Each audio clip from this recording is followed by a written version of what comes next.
Hello all, welcome to CSAT today. Let's go to the next reading comprehension for the day. This is 2022 paper, set A, question number 72 and this is an assumption type question. Assumption type question से हमारा मतलब है जो भी passage है उसमें से आप क्या assumption क्या assume कर सकते हैं. This is the passage. Let's see the question. According to the author. Author के हिसाब से 4 assumptions दिए हुए हैं, 4 facts दिए हुए हैं. वो author क्या बोलना चाह रहा है passage में. Okay, let's read the passage. You can pause the video for a couple of minutes, attempt the question and then get back. Let's start reading.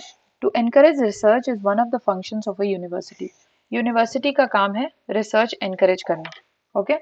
Contemporary universities have encouraged research not only in cases where research is necessary, but on all sorts of entirely unprofitable subjects as well. So contemporary आजकल की universities necessary topics पे ही नहीं but unprofitable topics पे भी research encourage करती हैं. Scientific research is probably never completely valueless. तो ये कह रहा है कि अगर साइंटिफिक रिसर्च कैरी आउट किया जाए तो कभी भी वैल्यूलेस नहीं होता है. Okay, however silly insignificant it may seem, however mechanical and unintelligent the labor of research, there's always a chance that the result may be of value to an investigator of talent, who can use these facts collected for him by uninspired but industrious research as a basis of some fruitful generalization. बड़ा sentence है तो ये कह रहा है कि how कितना भी सिली लगे आपको, कितना भी बेकार लगे, इनसिग्निफिकेंट लगे, मैकेनिकल लगे, नॉट सो क्रिएटिव लगे, अनइंटेलिजेंट लगे, लेकिन एक इन्वेस्टिगेटर ऑफ टैलेंट उसमें से फ्रूटफुल जनरलाइजेशन के लिए फैक्ट्स निकाल लेता है. But now the other scenario is being discussed. But where research is not original but merely consists of rearrangement of existing material, where its objects are not scientific but literary. Okay, जब object scientific नहीं है, literary या historical है, then there is a risk of the whole business becoming merely futile. Futile मतलब pointless, बेकार. So दूसरा scenario ये है कि जब रिसर्च ओरिजिनल नहीं है या merely rearrangement of data है, एग्जिस्टिंग मटेरियल को रीअरेंज किया गया है, साइंटिफिक नहीं है बट लिटरेरी और हिस्टोरिकल है, in that case there is a risk कि पूरा एक्सरसाइज फ्यूटाइल हो जाए. Now according to the author, not many research results can be of value to an intelligent investigator. Is this the case? No, this is not the case. Because यहाँ पे बोला जा रहा है scientific research is probably never completely valueless.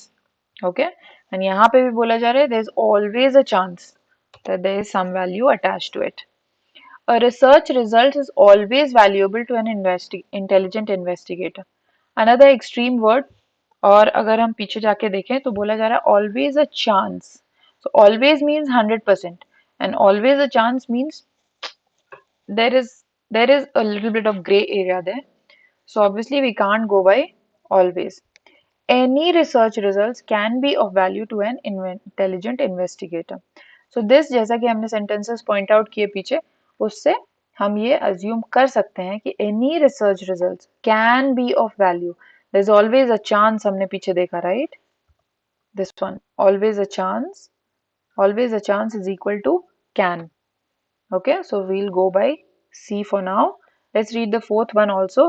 A research result must always, now this is the same case as this one, okay, must always be of some value to an intelligent investigator. So this again extreme के basis पे आप इसको negate कर सकते हैं. So we'll go by C. This is an assumption kind of question. Education और research area से था. आप elimination और quantifier words पे ध्यान देके आंसर तक जल्दी पहुंच सकते हैं. Let's look at the keywords. Encourage करना, बढ़ावा देना, सपोर्ट और प्रमोट. कंटेम्प्रेरी, सेम टाइम मतलब करंट पीरियड का, आजकल के समय का. अनप्रॉफिटेबल, जिससे कोई फाइनेंशियल बेनिफिट नहीं हो, फाइनेंशियल या किसी भी तरह का कोई प्रॉफिट नहीं हो. वैल्यूलेस, विदाउट वैल्यू, बेकार, पॉइंटलेस. मैकेनिकल, जिसमें कोई क्रिएटिविटी नहीं हो, just like machine. Unintelligent, lacking intelligence. Labour, मेहनत का काम, work of effort. Investigator, someone who studies, जो इन्वेस्टिगेट करता है किसी चीज को. जनरलाइजेशन, ब्रॉड कंक्लूजन निकालना किसी भी फैक्ट का। Original, okay, first hand, innovative और यूनिक। मेयर मतलब सिंपली, रीअरेंजमेंट, रीऑर्गेनाइज कर देना फिर से किसी चीज को। Literary, related to written form, historical, past history से रिलेटेड। और फ्यूटाइल मतलब पॉइंटलेस, बेकार, जैसे कि मैंने बोला। So this was it. Thank you all, let's meet tomorrow with the next PYQ।